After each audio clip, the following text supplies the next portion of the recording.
It happened on a Thursday morning. Sun just starting to burn through the haze, coffee barely warm in our mugs, when 3 HOA cops in knockoff tactical gear stormed into our driveway. They didn't knock. They didn't ask questions. They just showed up, shouting orders, hands twitching near their holsters like this was some kind of military op. Only it wasn't. It was my wife, barefoot in yoga pants, standing beside our garden hose with a confused look on her face. What they didn't know, what they couldn't have imagined, is that she trains Navy SEALs for a living. Let that sink in. These so-called neighborhood enforcers thought they were dealing with a quiet suburban woman. But my wife, she's not just fit. She's lethal. She's taught special forces how to move silently through the dark, disarm threats without a sound, and survive in chaos. They didn't ask her name. They didn't say why they were there. One of them just pulled a gun on her, right there in front of our home, in front of the neighbors, in front of our kid's bedroom window. And I froze. For 1 second, I couldn't breathe. I couldn't believe what I was seeing. HOA patrols are supposed to hand out fines for mailbox paint colors, not brandish weapons like they're in a war zone. But this wasn't your typical HOA. This group had slowly become more aggressive over the last year. More organized. Almost like they were playing dress-up cops but with real consequences. That morning they crossed a line, and they had no idea who they were up against. What came next was something I'll never forget. Not because it was violent, but because it was calculated, controlled, precise. And in that moment, standing in front of 3 armed men, my wife didn't panic. She didn't scream. She simply moved. But before I tell you what happened next, you need to understand how we got here. Why our quiet neighborhood turned into a power-hungry patrol zone. Why these HOA agents thought they had authority. And why they believed they could intimidate a woman like her without consequences. Because the truth, this wasn't the first time they crossed the line. But it might be the last. You want to know how it got to this point? How a group of HOA enforcers felt bold enough to pull a gun on my wife in broad daylight.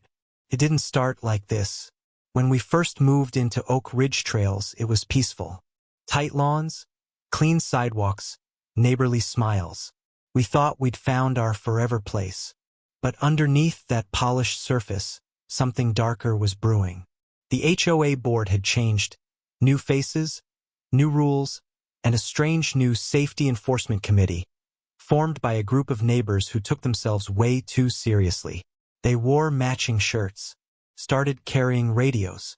Then came the vests, then the patrols. At first, it was laughable. Grown adults pretending to be cops, harassing teenagers for skateboarding, peeking over fences with clipboards. But then they started issuing citations with fines that didn't match anything in the bylaws. Residents who spoke up got quiet visits. My friend Dan, who ran for a spot on the board, got his tires slashed 2 days before the vote. No one proved it was them, but everyone knew. Still, we kept to ourselves. Until they came after us. Started small. A note on our mailbox claiming it was too dark a color. Then a warning about a garden flag being non-compliant. A complaint about our trash cans being visible for more than 15 minutes. We laughed it off, until one day my wife found someone in our backyard. Doing an inspection, he claimed. No ID, no notice. Just standing there with a tablet, taking photos of our shed. She told him to leave. Firm but controlled. Like she always is. That night, she barely said a word. Just poured a glass of water, sat at the table, and stared at nothing. I could see something in her eyes. Something sharp. Focused. I've seen this kind of power game before, she finally said. It doesn't end with citations. It ends with control. She was right, but I never thought it would come to this. A weapon drawn in our driveway. And here's the part they didn't know. My wife didn't just train SEALs in hand-to-hand combat. She taught them how to stay calm under fire, how to read people's body language, how to redirect aggression with almost no effort. So when that HOA cop aimed his weapon at her, she didn't see a man with power. She saw a man with fear, and fear makes people sloppy. She glanced at me once, barely a nod. I knew that look. She was calculating her next move. And all I could do was hold my breath. The standoff lasted less than 30 seconds, but in my mind, it stretched for hours. The HOA cop kept his arms stiff, gun pointed, shouting commands that contradicted each other. Get on the ground. Stay where you are. Show your hands. His voice cracked. His two backup enforcers shifted behind him, unsure whether to act or step away. They didn't expect resistance. They expected fear, compliance. But my wife gave them none of that. She just looked at him, really looked at him, like she was scanning him frame by frame. Then came the turning point. A voice crackled over one of their cheap radios. A female dispatcher. Not a real one, of course. Just another neighbor playing backup on a lawn chair somewhere down the block. Unit 3. Confirmed suspect in custody. Suspect? That word hit like a thunderclap. I stepped forward, finally finding my voice. She's not a suspect. This is her house. What are you even doing? But they didn't look at me. Their eyes stayed locked on her. She raised her hands slightly, palms forward, showing she was unarmed. And then, in the calmest voice you can imagine, she asked, "What, exactly, am I suspected of?" That question sliced through the tension like a blade. And none of them had an answer. The lead guy stammered there was a report. Possible trespassing. Property damage. He gestured vaguely toward the garden hose, which at that point was gently dripping on the driveway. This wasn't about rules. This was about control. About power. And this wasn't their first attempt. A week earlier, my wife had started helping neighbors challenge the HOA's recent fines. She dug up old bylaw documents, found loopholes, and began organizing quiet resistance. People came to her with questions. She gave them answers. She was becoming a threat, not physically, but intellectually. And the board knew it. We later learned one of the HOA officers, Todd Mason, the man with the gun, had a history of failed police applications. He'd been rejected 3 times. Psychological concerns. Too aggressive. Too unstable. Now he had a vest, a title, and just enough authority to be dangerous. And here's where it gets more tangled. Our next-door neighbor, Gina, had been secretly recording HOA meetings and passing the footage to my wife. She told us that the board had been holding closed sessions, planning disciplinary visits for certain homeowners. Our address was on that list, but Gina hadn't been seen in 2 days. Her blinds were shut tight. Her car hadn't moved. My wife saw the same list Gina had. We were number 3. The first 2 homes? One had suddenly gone up for sale. The other had burned down last month. Electrical fire. That's what they said. Anyway, I looked at my wife. Her stance hadn't changed. But her eyes? Her eyes were scanning. Not just Todd, but the other 2. Calculating risks. Counting seconds. Ready to act. But not yet. Not until she had to. Because the moment she moved, everything would change. Every second stretched tighter like a wire pulled to the breaking point. The air was thick, too thick with tension. The HOA cop, Todd, swallowed hard, his fingers twitching near the trigger. His 2 partners were tense, shifting their weight like wild animals unsure whether to pounce or flee. My wife didn't flinch. Not even when Todd took a hesitant step forward. She stood firm, breath steady, eyes sharp. The kind of eyes that don't just see you, they dissect every intention, every hidden motive. "Put the gun down," I said, voice low but steady, trying to slice through the thick silence. Todd's eyes flickered to me, then back to her. "You're interfering," he growled. "I'm standing on my property," I replied, "and so is she." A crackle on the radio broke the moment. "Unit 3, report, stand by for orders," the fake dispatcher said. Todd's face twitched. His bravado started to slip. That's when my wife spoke again, voice calm but razor-sharp. "You're not police. You're not even security. You're a self-appointed militia abusing your power." There was a beat. Then Todd's hand wavered, gun tip dipping slightly. A gust of wind stirred leaves across the driveway. Behind Todd, one of the other HOA officers glanced nervously down the street. Something was coming. I felt it too. The moment was breaking. But before anyone could move, My wife's phone buzzed. She glanced at the screen, eyes narrowing. A message. From Gina. They're coming. Stay ready. My wife pocketed the phone, then looked back at Todd. You're making a mistake. We can handle this without violence. Todd's jaw clenched. His finger tightened on the trigger again. And then sirens. Far off, but getting closer. Todd's eyes darted to the street. Panic flickered behind his facade. The power in the neighborhood was shifting, and nobody knew what would happen next. Because this wasn't just about HOA fines anymore. It was about control, fear, survival, and the thin line between order and chaos was about to snap. I swallowed hard, heart pounding. I looked at my wife. She was ready, and so was I. Just as the distant sirens crescendoed, signaling the approach of real law enforcement, the unexpected happened. Todd's radio crackled again, but this time, with a voice none of us recognized. Abort! Abort! Stand down immediately. Command override. Todd's face went pale. His grip on the gun loosened, eyes darting to his partner's, confusion and fear mixing in his expression. I caught my wife's gaze. Her jaw tightened. Something had shifted, something bigger than any of us had expected. Then, from across the street, a car door slammed. Gina, our secret ally, stepped out, hands raised. But she wasn't alone. Behind her, a group of men and women, dressed in casual clothes but clearly organized, emerged from the shadows. They carried no weapons, but their presence was commanding, like a small, grassroots force ready to challenge the HOA's twisted power. Enough, Gina said loudly, her voice carrying over the quiet street. This ends now.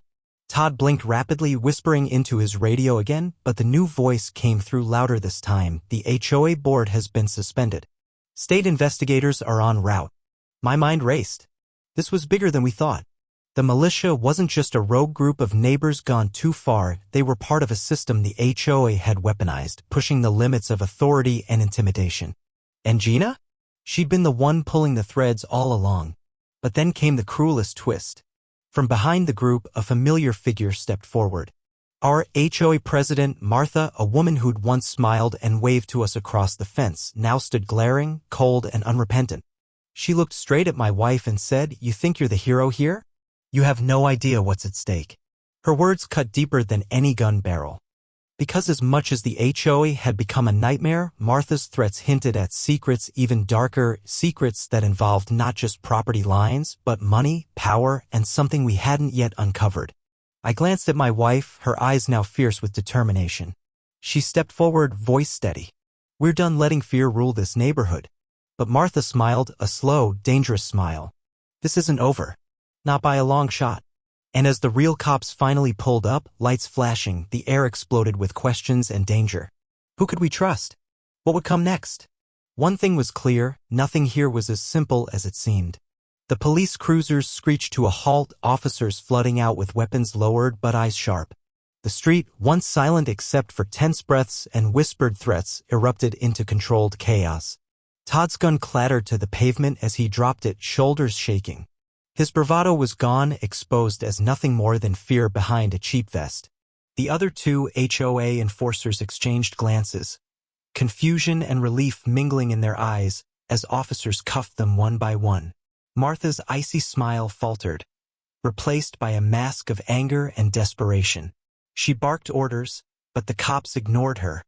She was no longer in charge. Amidst the turmoil, my wife stepped forward, eyes locked on Martha.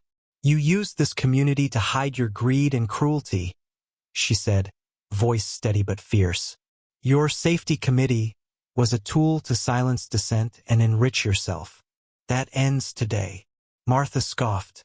"You think you've won? This neighborhood runs on secrets, and some are darker than you realize." Before anyone could respond, Gina handed my wife a sealed envelope. "I found this hidden in Martha's office during the recordings," she said quietly. My wife broke the seal and unfolded the papers inside. Gasps escaped from the crowd. Evidence of forged documents, illegal liens, and even threats to local businesses. The scale of corruption was staggering. It was clear now, the HOA's aggressive patrols, the intimidation tactics, the fines, they were all part of a scheme to force residents out, then buy up their properties cheaply. The police immediately took the evidence and began making calls. State investigators were already en route, and this case was about to explode statewide. As the crowd murmured, I looked at my wife, heart swelling with pride and relief. But just as the tension eased, she turned to me with a strange look, half smile, half warning. "There's one more thing," she said. "One last layer they never saw coming." She reached into her pocket and pulled out a small flash drive. This contains video footage from the cameras we installed secretly. Recordings of every illegal inspection and harassment. Enough to shut them down for good. The officers exchanged surprised looks, and Martha's face drained of color.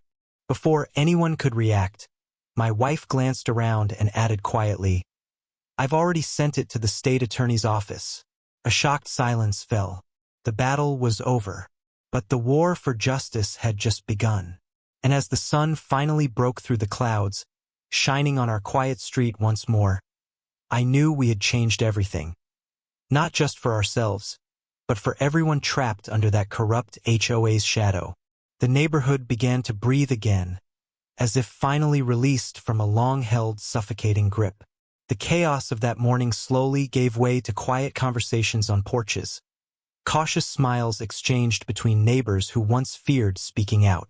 The HOA, stripped of its power and corruption exposed, was now a chapter in our past. But its impact lingered. My wife, once the silent protector behind closed doors, had become a beacon of strength for all of us. Her calm under pressure, her unwavering resolve, and the courage to stand up not just for our family, but for the entire community reminded me of the true power ordinary people hold when they refuse to be intimidated. Gina reemerged, her guarded eyes softer now, and she started organizing community meetings focused on rebuilding trust and transparency. We all realized that the real work was only beginning. Restoring a neighborhood isn't just about removing toxic leaders. It's about rekindling hope and respect among neighbors. There were still questions. How had Martha risen to such power unchecked? How many other communities were trapped under similar shadows? What would it take to keep such corruption from creeping back in? We didn't have all the answers yet, but we had a new beginning. Our children played again in the yards, unafraid. The garden hose dripped without suspicion. The morning light felt warmer. I learned that strength isn't always loud or violent. Sometimes it's a steady gaze, a steady voice, and a refusal to be silenced. As my wife often says, true power lies in control. Control of yourself, your fear, and your choices. That day was a lesson for all of us. When courage meets truth, even the darkest shadows cannot hold. If there's one thing I want you to take away from our story, it's this: never underestimate the power of standing up for what's right. Corruption, intimidation, fear, they thrive in silence. Break that silence. Speak out. Organize. Protect your community. Because together, ordinary people can dismantle even the most deeply rooted injustice. Our neighborhood still bears the scars, but those scars remind us of the strength we found within ourselves. And the fight for justice is far from over. But now we face it with open eyes and a united heart.